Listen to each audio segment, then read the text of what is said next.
Hola, hola, ¿cómo les va? ¿Cómo andan? Bienvenidos. Placer enorme. Me estoy comiendo un chocolate tan rico, pero tan rico. Italiano. Italiano que trajo mi amigo Gabriel Barbagalo. Te lo debía. Que anduviste por el mundo. Estuve hace unas par de semanas atrás, estuve en Noruega y en Italia. Uy, qué buenos lugares. Sí. ¿Y qué? Una postal rápido. Así, Rápido. flash. Noruega, un país hermoso, serio, atrapante, hermoso en su arquitectura, muchos años atrás, serio, como te dije.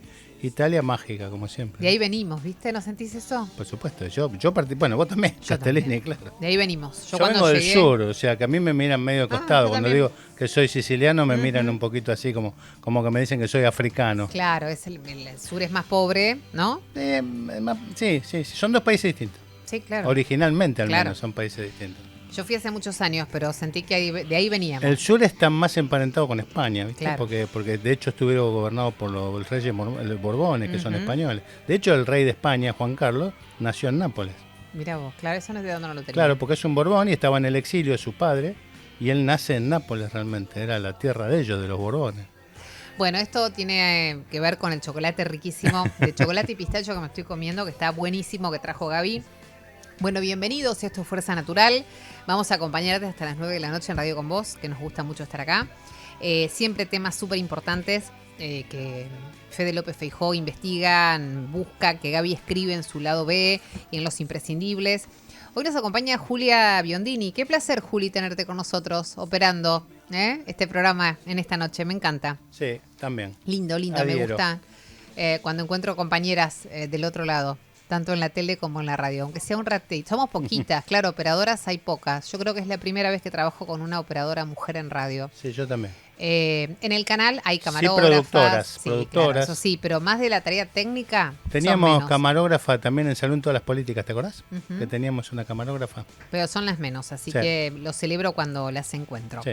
La huella hídrica es el tema que Fede eligió para la editorial de hoy, un concepto invisible en nuestro día a día, así que vamos a hablar en un ratito de esto y lo vamos a hacer con Antonio Balseiro, que es uno de los autores y directores del Futuro Imposible, que es una serie que muestra la historia de personas y de organizaciones que son inspiradoras, que trabajan día a día para construir lo que sería una especie de futuro regenerativo. Un término muy interesante, ¿no? Sí. Que tiene como objetivo un poco combatir todas las secuelas de lo que son las crisis económicas y ecológicas al mismo tiempo. Tiene un tráiler que es impactante. ¿Sí? Yo recomiendo que lo veamos en algún momento. El Futuro Imposible. Tiene un tráiler realmente que yo recomiendo, aunque sea antes de ver el trabajo el Futuro Imperfecto, vean el tráiler. Dale. Porque te invita a ver el resto. Ok, lo tomamos. ¿Y qué está en plataformas? Sí, a mí me lo mandaron. Ay, bueno. Después le vamos a preguntar a él. Después le preguntamos a Antonio. A Balseiro. Bueno, después tenemos el lado B.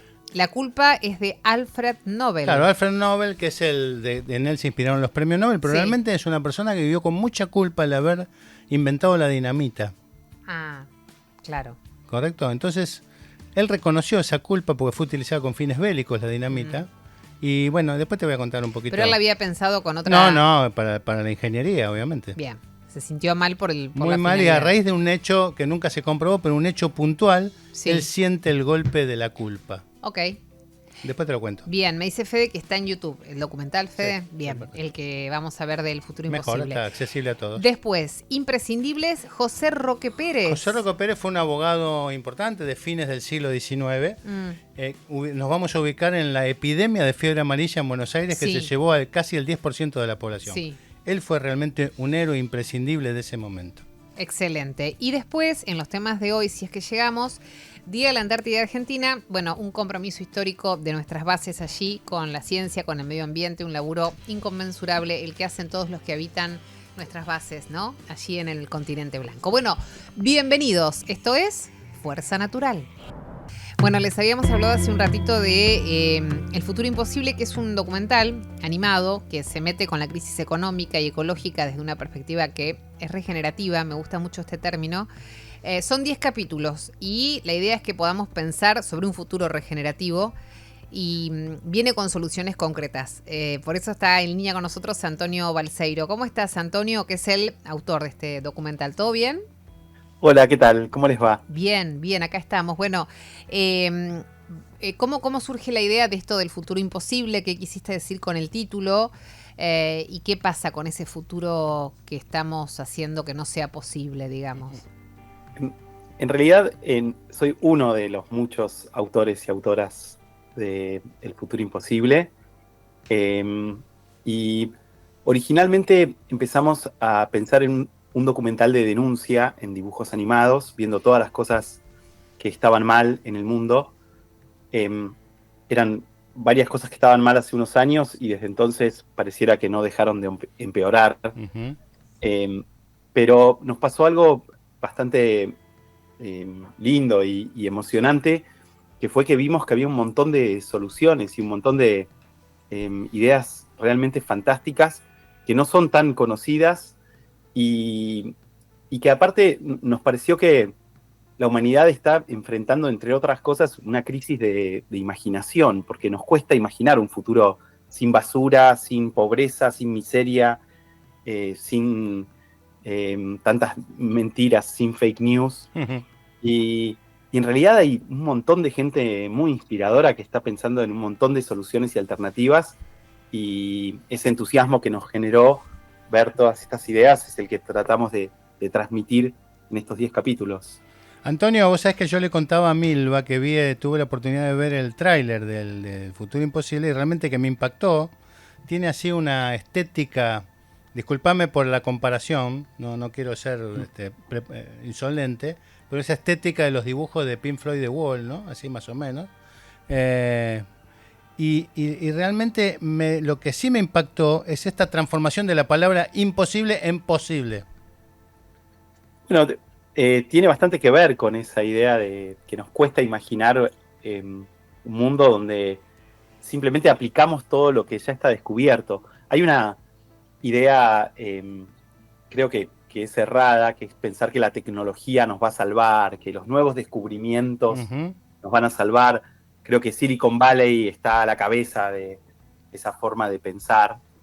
Y, y en realidad, la verdad es que si no aplicamos lo que ya descubrimos, que son un montón de Claro. ideas y un montón de cuestiones, y seguimos obstinados con recetas que evidentemente no funcionan, eh, me parece que no vamos a zafar de los problemas que tenemos. ¿Nos das, Básicamente, nos das algún podemos ejemplo contar un poco a la como, gente que está escuchando que claro, como lo que dice el referencial? documental Sí.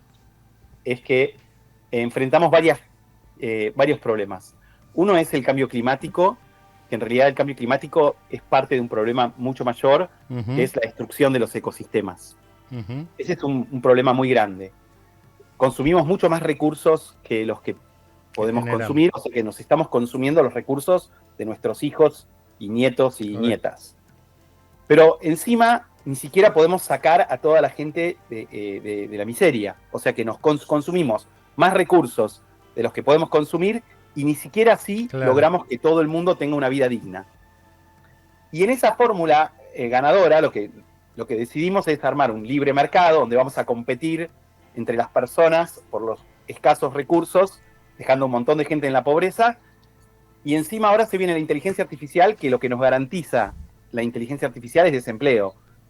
Tal Son muy cual. pocas las personas que entienden la inteligencia artificial que no digan que se viene un desempleo bastante Sí. importante. Y entonces las soluciones no quiero que me reveles el documental, pero digo, ustedes hablan de volver a lugares conocidos, a cosas que ya hemos descubierto y que están bien, y que de alguna manera que pueden contrarrestar este escenario que lo describís con mucha claridad.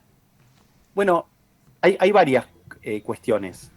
Yo diría que una central es abrazar la colaboración como una idea bárbara y entender la colaboración no solo entre nosotros y nosotras, sino también con las demás especies con las que compartimos este planeta. Ujú. Ahí hay una idea que me parece que está muy buena.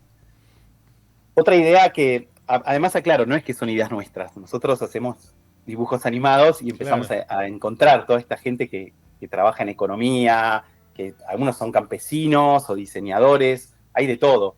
Pero dicho esto, encontramos varias ideas. La de la colaboración es central. Después otra idea interesante es la de abandonar el pensamiento binario. No es volver para atrás o ir para adelante. Hay un montón personas que creen que el ambientalismo quiere volver para atrás, quiere ponerle freno al desarrollo, y para nada. Hay cosas del desarrollo que son magníficas y cosas del desarrollo que son destructivas. Y hay cosas del pasado que son brillantes y cosas del pasado que no.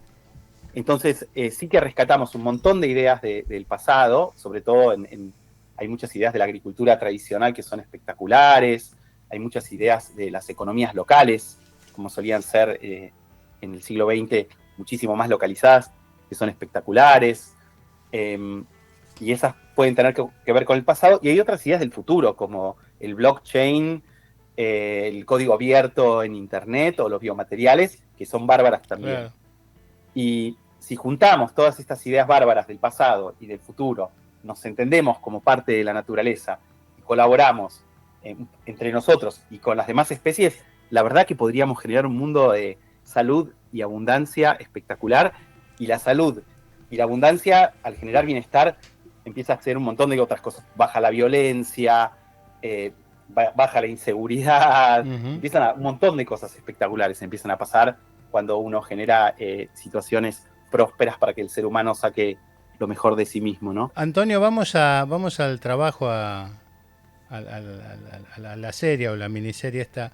¿Por qué eligieron la animación? Más allá de que veo que me parece que sos especialista en el tema, ¿por qué eligieron la animación y no la actuación? Más allá de que en la animación las voces se la pusieron actores muy, muy importantes de la Argentina, ¿no? Bueno, había varias ideas ahí. La primera la dijiste es porque hacemos animación, Claro. en parte, y también porque queríamos que esté gratis en Internet. Bien. Y para que esté, porque sale con un programa educativo para colegios secundarios, en el que estamos trabajando ahora, y eso creo que también está bueno contarlo, Claro. porque ojalá nos estén escuchando profes y personas que conocen a profes. El plan es en un par de semanas lanzar una especie de guía para colegios secundarios.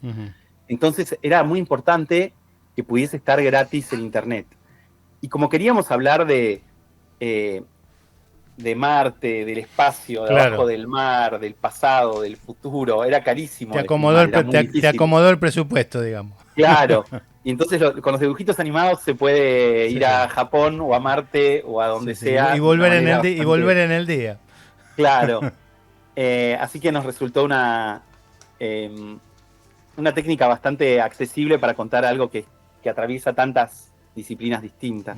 Antonio, y se sumaron a actrices y actores súper reconocidos aparte, ¿no? En las voces. Sí, la verdad que fue un lujo trabajar con, Martín Piroyansky, Julieta Silverberg, Agustina Muñoz, Verónica Ginás, Esteban Bigliardi, María Soldi, Max Swen, Agustín Toscano, Seba Shore, y seguro Malena Villa, y espero no olvidarme de nadie. Espectaculares, la verdad que fue re divertido esa parte. Y también se sumaron personas que nos inspiran, como Sole Barruti, Mercedes Alessandro, Gaby Brofoni, Lucho Cordon, gente que viene de la permacultura o de la economía. Trabajamos con gente de la UTT. Había una gran variedad, era un circo re diverso. ¿Cómo son, muy divertido, ¿cómo son, Antonio, los tiempos de la serie de Futuro Imposible? O sea, porque yo vi son como 10 capítulos. Te repito, ya vi solo el tráiler, ¿no? Son 10 capítulos de 15 minutos. Ajá. Es bastante intenso, hay mucha información, y hay muchos temas, porque el problema creo que es que cuando abordamos, no es que estamos en contra del mercado, el mercado es una gran herramienta para intercambiar cosas, y la propiedad privada está muy bien, pero obsesionarse con el mercado y confundirse la vida con el mercado o el universo con el mercado es un grave error, en nuestra opinión.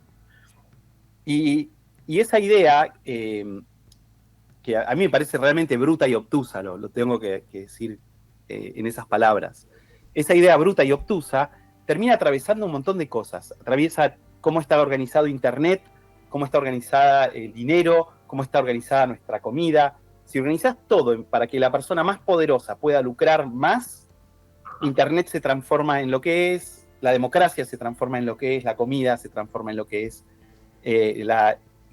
la comida viene envuelta en basura y tenemos un montón de plástico. Entonces, está esta lógica de abandonar un poco la lógica del mercado y entender al mercado como una herramienta que atraviesa un montón de temas. Y como estos temas son tan distintos, porque hablar de democracia y de comida y de trabajo y empleo y qué sé yo, tuvimos que dividirlo en 10 capítulos para que cada capítulo trate de un tema diferente y no bombardearlos y bombardearlas con Te hago una tantas cosas tan diferentes. Una pequeña pregunta. ¿Solés hablar en plural? Decís, pensamos, creemos, ¿te referís a vos o es un equipo completo que se mueve de la misma manera? No, es claramente es un equipo Pero que completo. De hecho, comparten convicciones.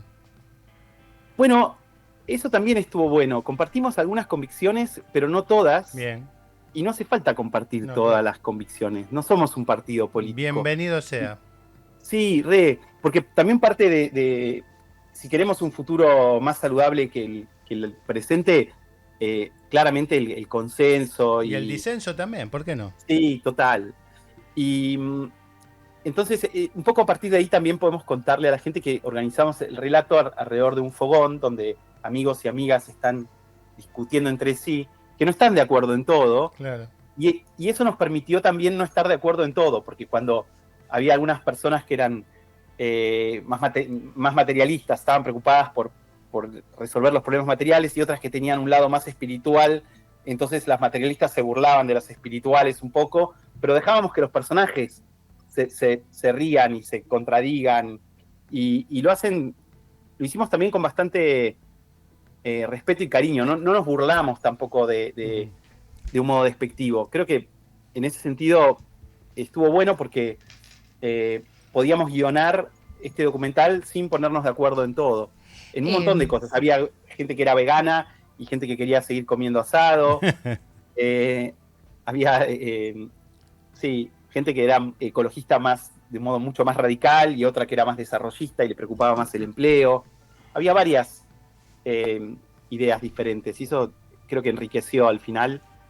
Y tampoco la idea es bajar una línea, sino justamente hablar de la colaboración en un sentido amplio. Recordanos si lo queremos maratonear, Antonio. ¿A dónde lo encontramos? Se llama El Futuro Imposible, lo pueden encontrar en YouTube, tiene un canal de YouTube. También está elfuturoimposible.org, donde se puede ver ahí. También estamos en Instagram. Y ahora estamos en una plataforma argentina que nos cae muy bien, también un poco para no estar solo en plataformas de Silicon Valley, que se llama Flixo, que es una plataforma muy interesante que empodera mucho a los artistas y a las personas que ponen su contenido ahí. Entonces por eso decidimos que era un lindo lugar también para estar, y para que lo vean en Flixo si quieren, o en YouTube, o desde Instagram nos pueden encontrar. Antonio, gracias por tu tiempo, por el laburo que hicieron y por, darnos elementos para pensar juntos. Gracias, un placer por favor, conversar con gracias vos. a ustedes. Y lo último que quería decir era que nos entusiasma mucho que los profes y las profes, la gente que me conoce... parece que es un dato interesante ese, sí. Sí, lo vamos a subir al futuroimposible.org, a la guía educativa, así que con eso me despido. Muchísimas gracias. Perfecto, gracias. Antonio Balseiro era el que estaba conversando con nosotros, es el autor, uno de los creadores y directores y autores del Futuro Imposible. Buscala en YouTube, que está buenísima, son 10 capítulos. De 15 minutos y esta nota va a quedar para siempre en @Fuerza Natural Radio en YouTube para que las puedas escuchar cuando quieras. Pausa Fuerza y venimos, Natural. dale. Es tiempo del lado B del doctor Gabriel Barbagalo y así lo presentamos. Bien, y como te decía al principio, hoy vamos a hablar de la culpa de Alfred Nobel. Y desde Freud conocemos un sentimiento que explica una gran parte de la conducta humana y muchas veces de sus consecuencias.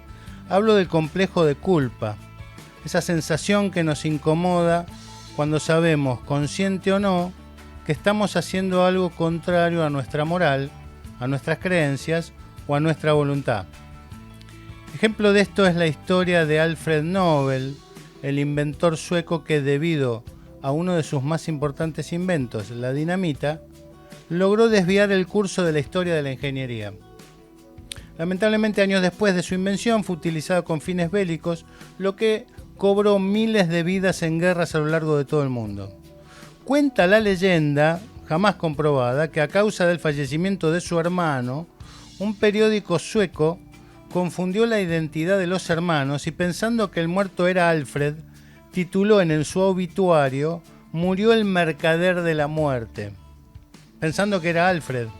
Y dicen que la desazón que sintió Alfred Nobel al ver ese título fue tal que decidió donar toda su fortuna a aquellas personas que dedicaran su investigación a la vida humana y a la paz mundial.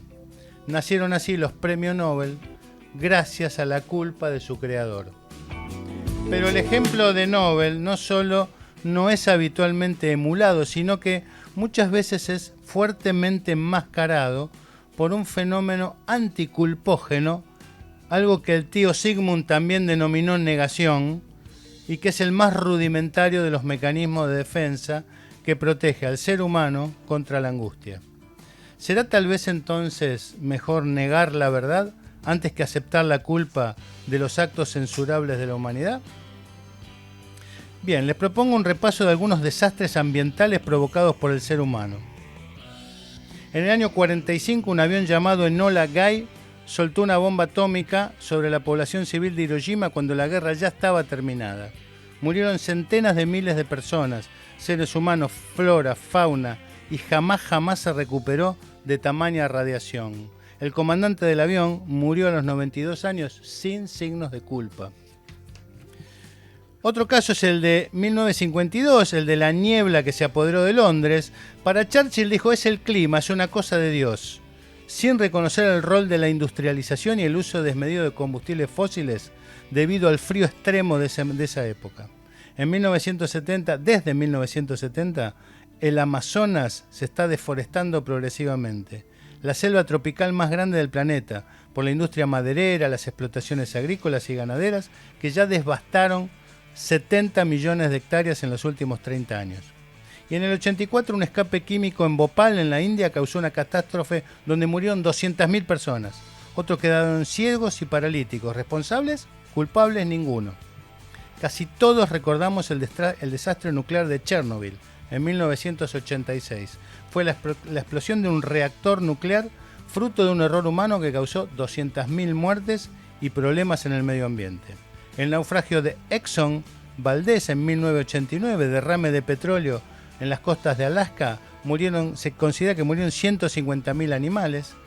Y los incendios de los pozos petroleros de Kuwait, cuando Irak se retiraba de Kuwait, prendió fuego todos los pozos, provocando que se convirtió, digamos, en una de las imágenes más dramáticas de la Guerra del Golfo. Por último, ¿conocen el lago Karachay de Rusia? El lago más contaminado del mundo. Allí se volcaron todos los residuos nucleares de Mayak desde la Segunda Guerra Mundial. Y si una persona se queda una hora en las orillas, morirá al poco tiempo indefectiblemente a causa de la radiación. Todos incidentes provocados por el ser humano, casi todos provocados por las grandes potencias, China, Estados Unidos, Rusia, Reino Unido, Japón, casi todas ellas niegan el cambio climático causado por el ser humano, o sea, por el Homo sapiens. Desastre sin culpa es igual a negación, o mejor dicho, negacionismo. Reconocer la culpa, entonces, mis queridos amigos, debe ser el primer paso hacia la redención. Bien, y después del lado B es el momento entonces de los imprescindibles, amiga. Bueno, vamos a hablar en los imprescindibles de José Roque Pérez, nuestro imprescindible de hoy, que fue un abogado cordobés que nació en 1915, al que la historia argentina lo puso en un sitio de privilegio, en un momento en el que el país sufría la crisis sanitaria más importante del siglo XIX. Una vez graduado, Roque Pérez tuvo una carrera ascendente en derecho penal y en política, no exento de cargos públicos ni de exilios. Fundó y fue el primer presidente de la Gran Logia Masónica de la Argentina. Pero la historia iba a ponerle una bisagra en su vida.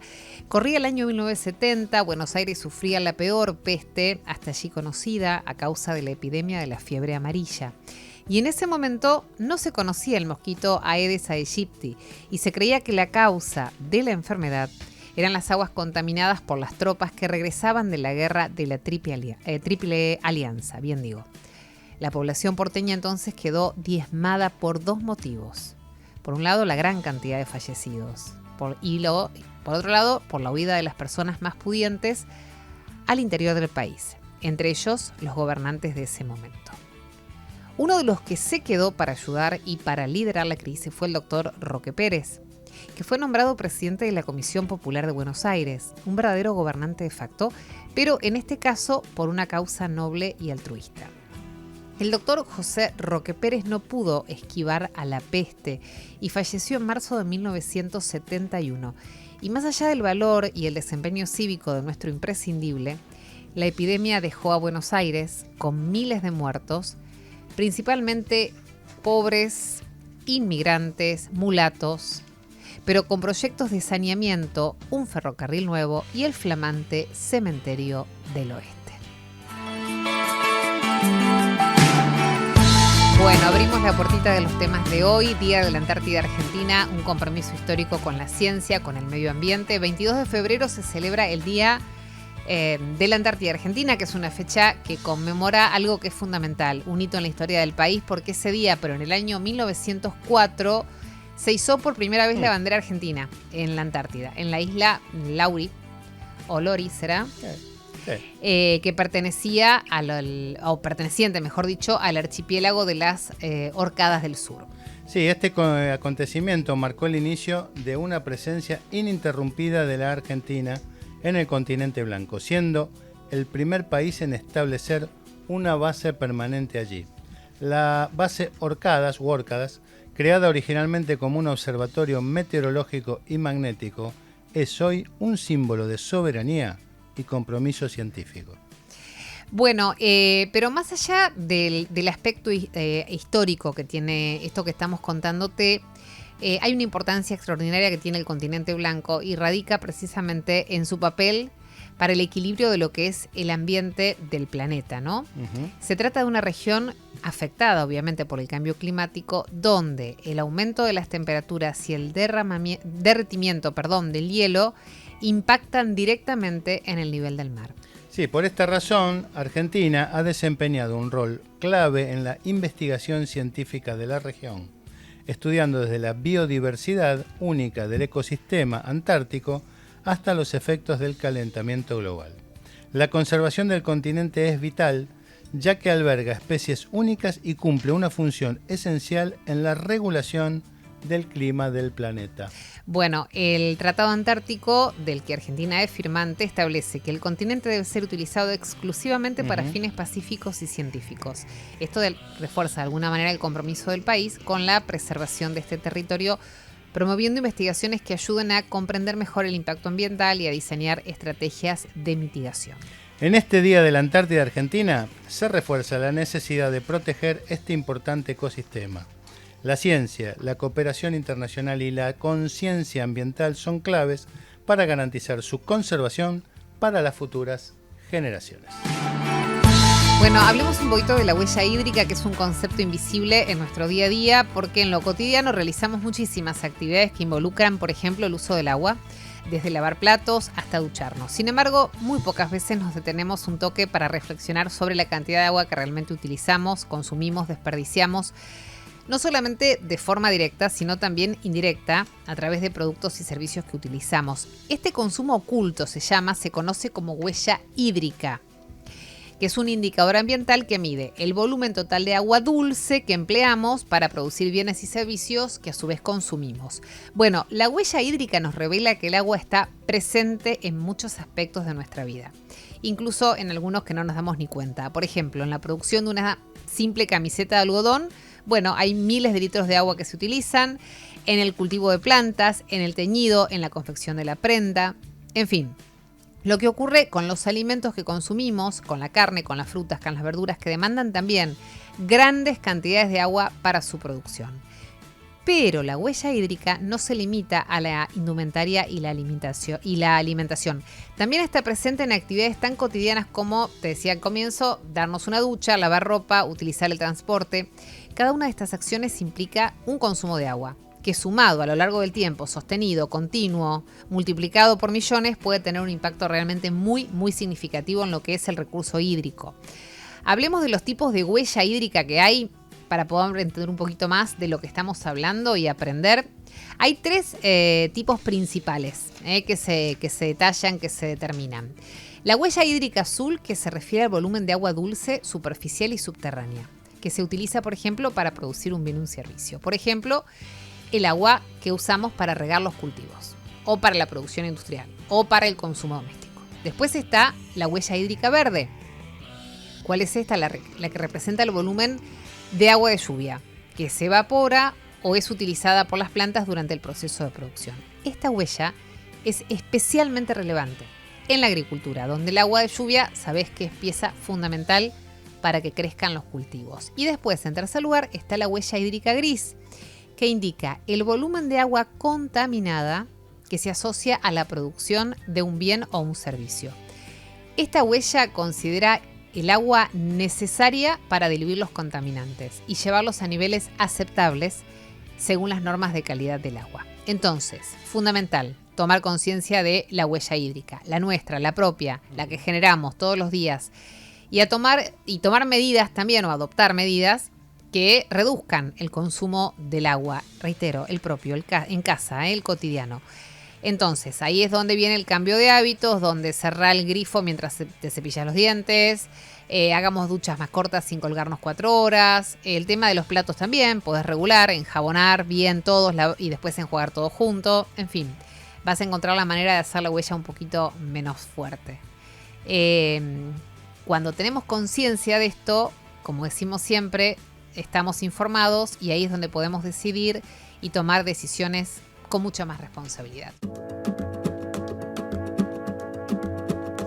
Bien, conoces esta música, ¿no? Sí, Eso claro. quiere decir que nos empezamos a ir, Milva. Bueno, dale, nos empezamos a despedir hasta el próximo sábado. Siempre es un placer estar en radio con vos, haciendo Fuerza Natural. Sí, decime. Recordá que todos los videos, todas las entrevistas, todos los reportajes, el lado B, todo queda en @Fuerza Natural Radio en YouTube.